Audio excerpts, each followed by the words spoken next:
So now that John Ridley's Black Panther run is over, I guess we should talk about it.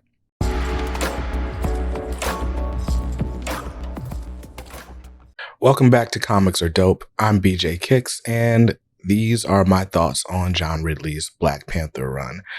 Just a heads up, this is not going to be spoiler free.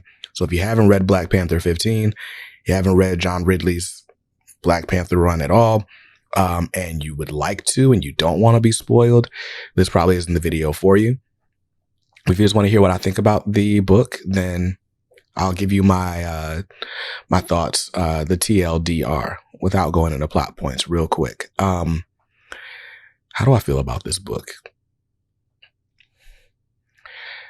My struggle with this book has been judging it for what it is instead of what I want it to be.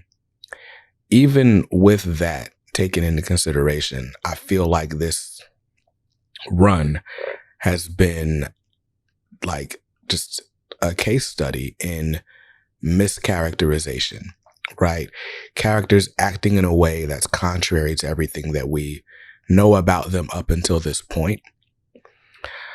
But it feels like it's a means to an end that John Ridley is not going to be there to write. Like, part of me feels like this whole 15 issues was just supposed to be a bridge to the upcoming Black Panther administration, the upcoming run by Eve Ewing. And if that's the case, then we'll see what Eve does with it. I'm hopeful.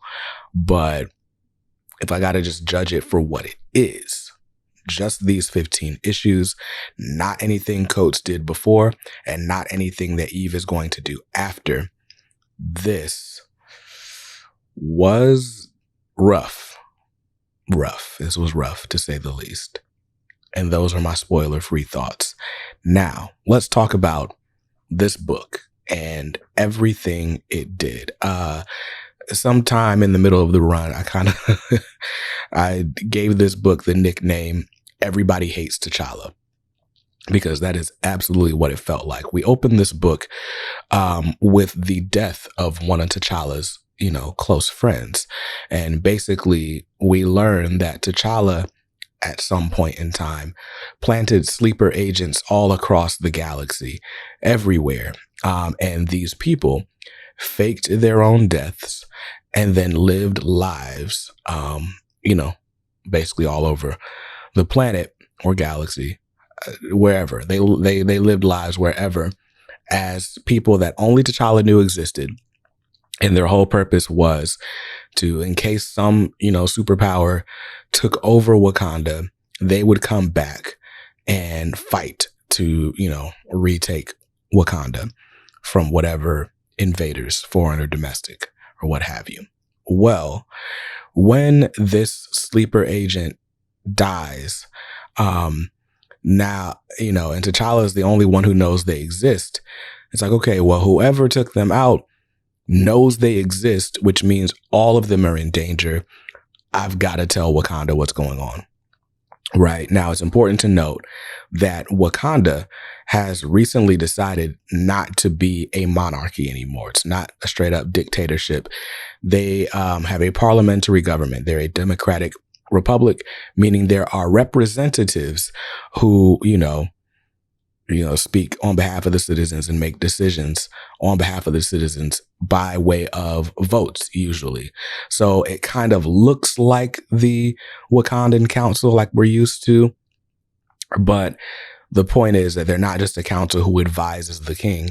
They're a council that makes decisions whether the king is in support of them or not. Right. So we opened up and T'Challa's already feeling some type of way because he's like, this isn't how I would rule. And I don't know if I want to sit and wait and take the time to make these decisions on behalf of this country. I don't know where I fit in this new Wakanda. That's the question on T'Challa's mind as we open this run. And the death of his best friend sort of springs him into action and gives him something else to occupy his time with. And over the course of this run, we are going to learn who is such a big threat to T'Challa and Wakanda. We're going to learn who took out his friend And we're going to learn Wakanda's response to it all, right? Because T'Challa having these sleeper agents and no one else in Wakanda knowing is a betrayal of the state. And they don't take kindly to it at all. So that happens, right? There's the T'Challa versus Wakanda conflict, right? There's also T'Challa versus the Avengers, because it also comes out that while T'Challa had these sleeper agents, he also had been spying on all of the Avengers, and he has built like a weapon that can take all of them out, any of them out. It's very like Batman Tower of Babel type stuff. And so now Wakanda doesn't trust T'Challa. The Avengers don't trust T'Challa, and T'Challa is feeling quite unworthy. And that's kind of Act 2 of this whole story. Act 3, or Conflict 3, is when you do finally find out who's been taking out all of these people, who took out T'Challa's best friend and who has the drop on T'Challa. You find out it only could have happened because of T'Challa. Like, T'Challa's got to atone for these sins. And in fact, the first arc of the story is called The Long Shadow, because T'Challa's sins cast a very long shadow over his reign, over his rule, and over his status in Wakanda. And, you know, on its face, when I kind of recite back to you all the plot points, it's like, it sounds fine. It sounds like an interesting enough story. It sounds like it's going to conclude well, or has the potential to. And hey, I'll read that. That sounds cool. But the problem is not with the overall concept or the overall story. The problem for me is in the execution, in the characterization, and in one big thing. And that is how T'Challa feels about himself. There is so much self-loathing in this book. And bad enough that it's self-loathing, but everyone else piles on. Anyone who can have an opinion about T'Challa, his actions, his misdeeds as a ruler, whatever personal gripes they may have, anyone who can voice a gripe with T'Challa voices that gripe in no uncertain terms. And that's why I felt like this book could have been called Everybody Hates T'Challa. And but no one treats T'Challa worse than he treats himself. Like, there are times where he straight up says, I'm not worthy to be king. I can't be trusted. I'm terrible. I failed. I suck. I suck at life. I should just go end it. Like, dog, for 15 straight issues, T'Challa is not acting royal, is not self-confident in any way, except for in glimpses, flashes. And yeah, the best way I can put it is he hates himself, and everybody else hates him too. There's no way to sugarcoat that. And then, to make matters worse, and this is where I'm going to completely spoil the ending, right? Wakanda is like, yo, T'Challa, you got us into all this nonsense. There's basically a civil war that happens in the middle of Wakanda, of like basically Wakandan generals going after T'Challa. Like, there's all this stuff that happens. And the way they resolve it, to take care of the threat, is by selling T'Challa out to Namor. Namor's like, you know what? I'm going to help y'all out. Y'all's military is depleted.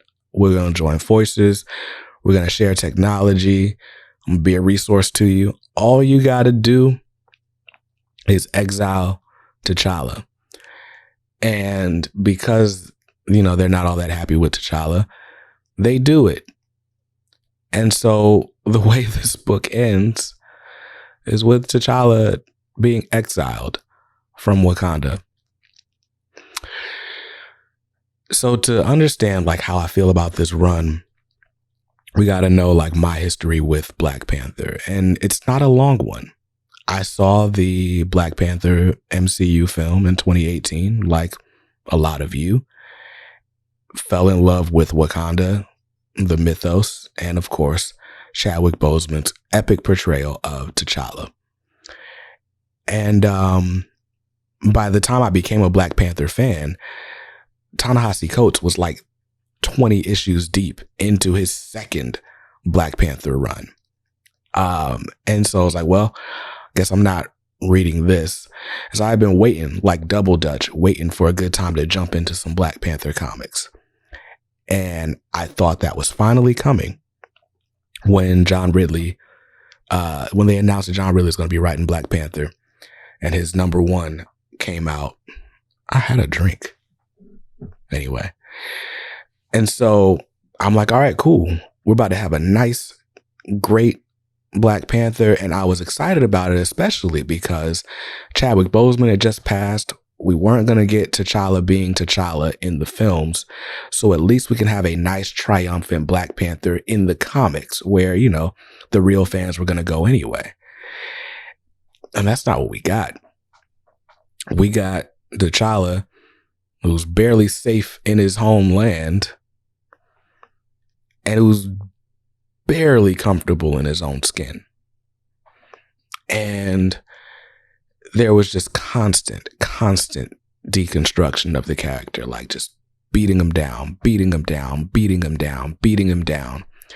And what I thought was, well, hey, I don't mind a little deconstruction as long as there's reconstruction that follows it, right? You doubting yourself a little bit? That's cool. Eventually we got to go, somewhere, play the Rocky montage music, let you train your body and your mind, get yourself back right.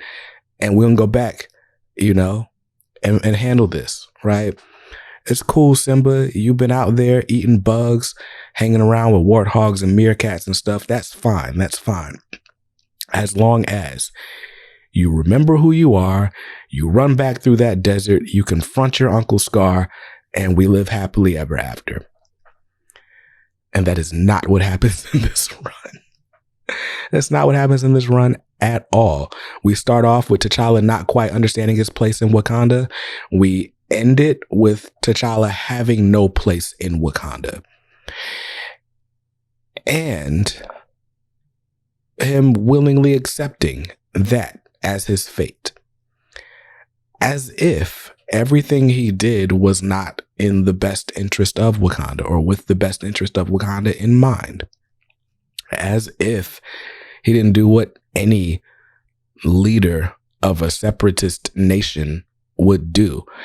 If my country is walled off from the known world and most people don't know my country exists, and we have the most valuable resource known to man, and I, as king, not president, I wasn't voted into this, I was born into this, and my birthright is this country and to protect it with my life as the Black Panther, literally the protector. Of course, I'm using my advanced technology to set up satellite surveillance on any known threat, anything that could potentially be a threat, any 2-year-old baby that might grow up to be king. I'm joking. But fam, of course I'm setting all that up. And I make no apologies because you know what? I don't answer to you. I'm the king, right? If I'm born and my birthright is this country, I'm ruling it. I'm going to try to rule it gracefully, but I got to be strong too, right? And I guess that's my problem with this run. T'Challa never quite defends himself. He is lectured by anyone. Wakanda's new prime minister giving him lectures. Steve Rogers giving him lectures. Shuri giving him lectures, which honestly, I really enjoyed Shuri just being like, yo, snap out of it. Why the heck are you like acting like, what is with this melodramatic self-hate? Like, bro, rise up, be the king. Love that. But everybody hates T'Challa in this run. And by the time the end comes, you're just like, hey, at least it's over. Which brings me to my final thoughts on the run. So with John Ridley's I Am Batman a couple weeks ago, I was really disappointed because it felt like there were all these places the story could have gone, but chose not to go. And by the time we ended I Am Batman with issue 18, it just felt like, that's it. We're not getting anything else. No one else is going to pick this story up. This character has been running to the ground and DC is not seeing sales enough to do anything else with it. So that was a waste of 2 years of my life, is how I felt, right? With this run ends with a sort of teaser synopsis of what's about to come with Eve Ewing's run. And because of that, it almost feels like it wasn't necessarily John Ridley's decision to leave things where he's leaving them. It almost feels like from the beginning, these 15 issues were planned as a sort of bridge into the story they want to tell with T'Challa moving forward. And ultimately, the way I feel about this run is going to depend a lot on what Eve Ewing does with her Black Panther run after it. But as its own thing, my biggest problem is T'Challa isn't acting like T'Challa. Didn't act like T'Challa. Didn't stand up for himself. Didn't stand up for his country. Didn't stand up for his loved ones. And we bought it. For 15 months, we paid $3.99 and read that. And I don't know who to blame. Is it editorial? Is it John Ridley? I don't know. I leave it feeling hopeful about the future, excited about Eve Ewing's run. That character design that they threw out there looks dope. Torrin Clark's going to be doing covers, which, if there's anybody who's a great successor to Alex Ross on covers, it's Torrin Clark. So while this run doesn't leave much to love about it, it's not a run that I plan to revisit anytime soon. It does conclude the story that it opens up, and it leaves Wakanda in a place without T'Challa. And we'll have to see how Wakanda survives that. That's another issue I had. Wakanda clearly got sold out, and like T'Challa knows this and just didn't do anything about it. T'Challa, it was just mischaracterization. That's my issue with it, and because of that, I gave this run as a whole a 6.5.